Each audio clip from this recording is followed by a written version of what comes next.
Hello, I'm Subin Lim. Today I will present a paper titled Route LLM, Learning to Route LLMs with Preference Data. This paper is published in ICLR 2025.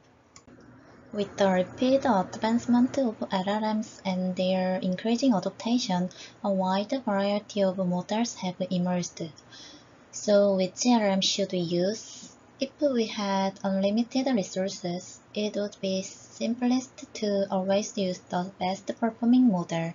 However, API costs are high and it is unnecessary to use an expensive LLM for simple queries. This raises the question, which LLM should we use to solve problems in a cost-efficient way? Route LLM is possible approach to answering that question. In the paper I will present today, Route LLM, the author proposed a framework to train a binary LLM router, as illustrated in the figure below.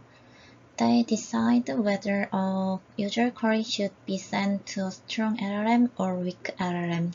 The key idea of this work is to train the router using human preference data together with data augmentation technique.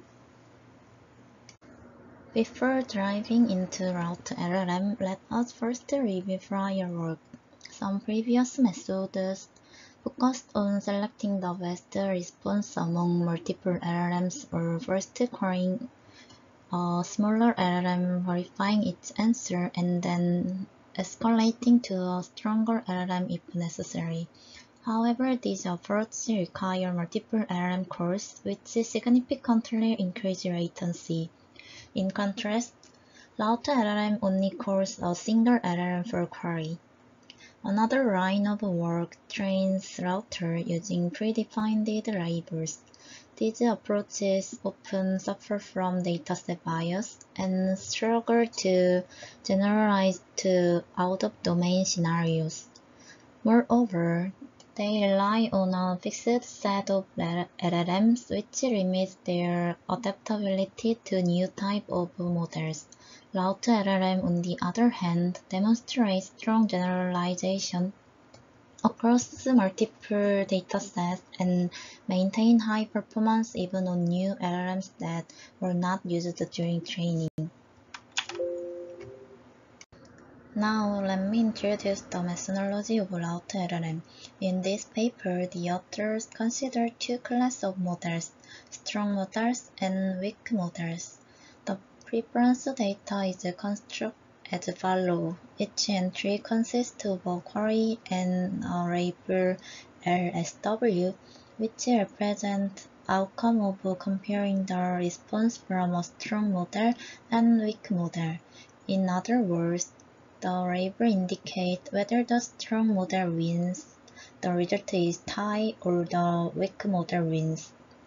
Based on this preference data, the paper proposed a method to train a binary routing function R alpha.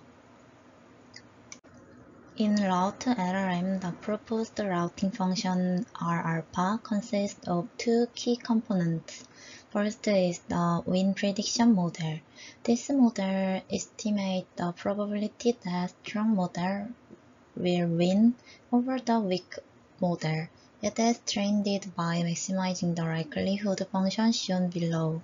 Second is cost threshold. This threshold is used to convert the predicted winning probability into a routing decision. In other words, if the winning probability is greater than alpha, the query is routed to the strong model. Otherwise, it is routed to the weak model. Therefore, the final router model is defined as follows. Given a user query, a strong model and a weak model is output either the strong model or weak model. It is easier to understand when illustrated with a diagram. Given a user query, the function predicts the winning probability, then compares it against the cost threshold and routes the query to one of two models accordingly. Now let us take a look at the dataset used for training. The primary dataset used for training is the Chatbot Arena dataset. The Chatbot Arena dataset consists of about 80k samples. A user submits a prompt and two anonymous models generate response. The user then votes for a winner or a tie, which produce pairwise preference labels. The challenge, however, is that the comparison label between arbitrary pairs of model are sparse. To address this, the paper clusters the models into 10 tiers, as shown in the table. The top two tiers are designed as strong model, and the third tier as the weak model, from which the training data is collected. Therefore, the ARENA dataset is organized as follows. Even after grouping model into tiers, human preference data across the different model classes can still be sparse, which may limit generalization performance. To address this, the paper proposed data augmentation methods. The first approach is to incorporate golden labeled datasets. Here, a golden label refers to a non-correct answer. Using the MMLU dataset, which consists of multiple choice questions, the author compared the response of the strong model and the weak model against the golden answers to collect preference data. The second approach is to add LLM judge labeled dataset.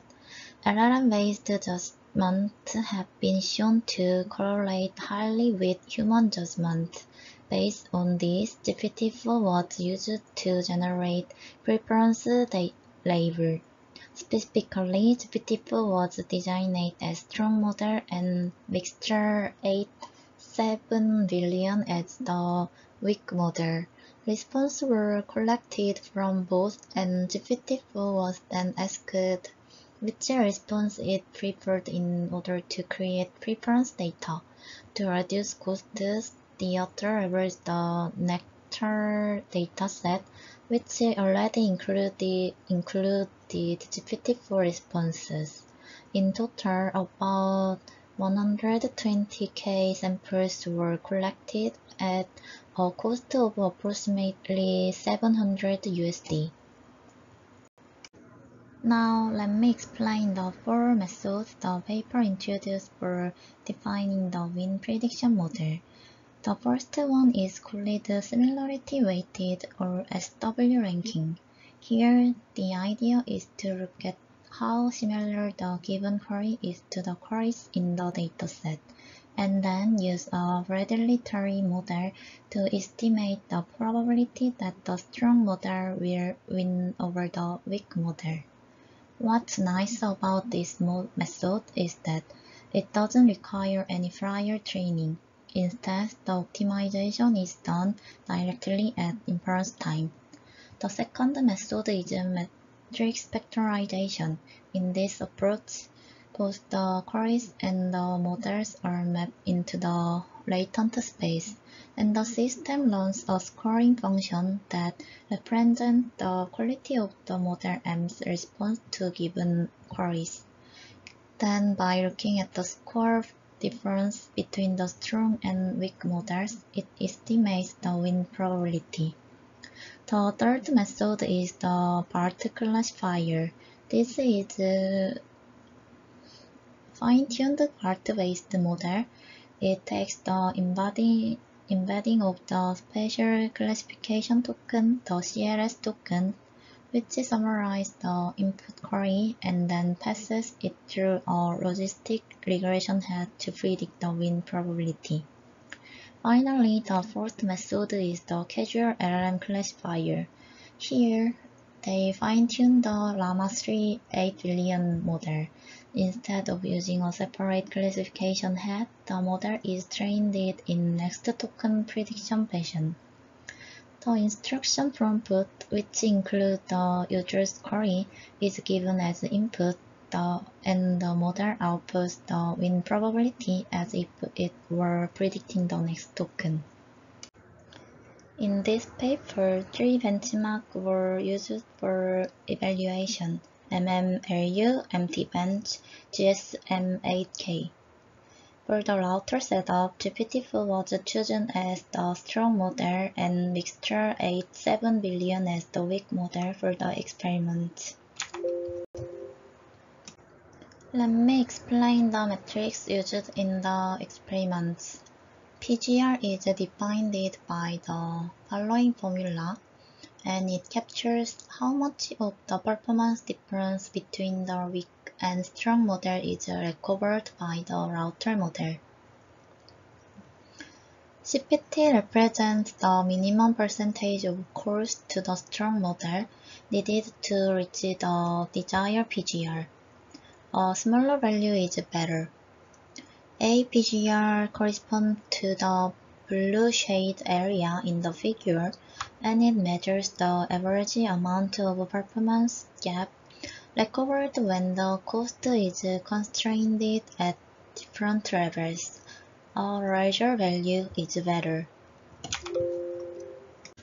First, let's look at the result on MTBench.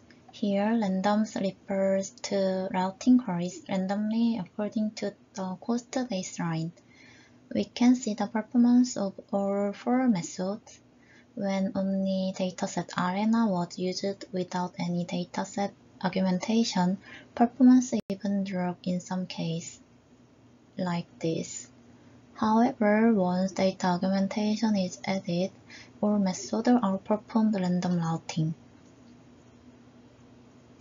Similarly, on the MMLU dataset, we can see that the data augmentation makes the method much more effective.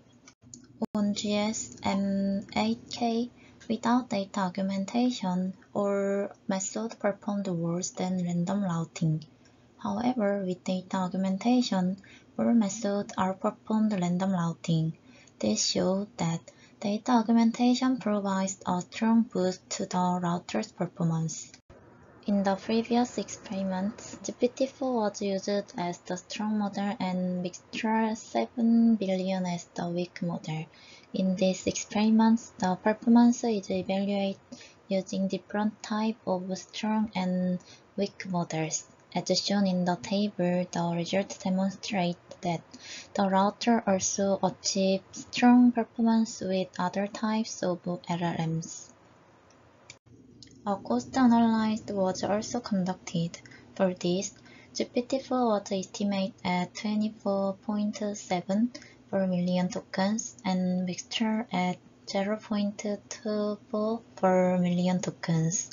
The results show that on MTBench, compared to the random router LLM achieved about 3 times cost reduction and CPT 50% while maintaining 95% of GPT-4's response quality. This demonstrates that routing can significantly reduce costs while preserving response quality. In summary, this paper introduced a routing method that reduced costs while maintaining high response quality. Like previous approaches, this method can be applied across multiple strong-weak model pairs without retraining. It also showed that data augmentation plays a crucial role in improving performance. However, some limitations remain. Although the experiments were conducted on several benchmarks, the distribution in real-world application may differ from these benchmarks. In addition, while this work focuses on binary routing, routing across multiple models may be a more promising direction. Finally, there is no single optimal router for all queries. Instead, the choice of router should be made holistically, considering latency, cost requirements, and query type. Thank you for your attention. If you have any question, please leave a comment.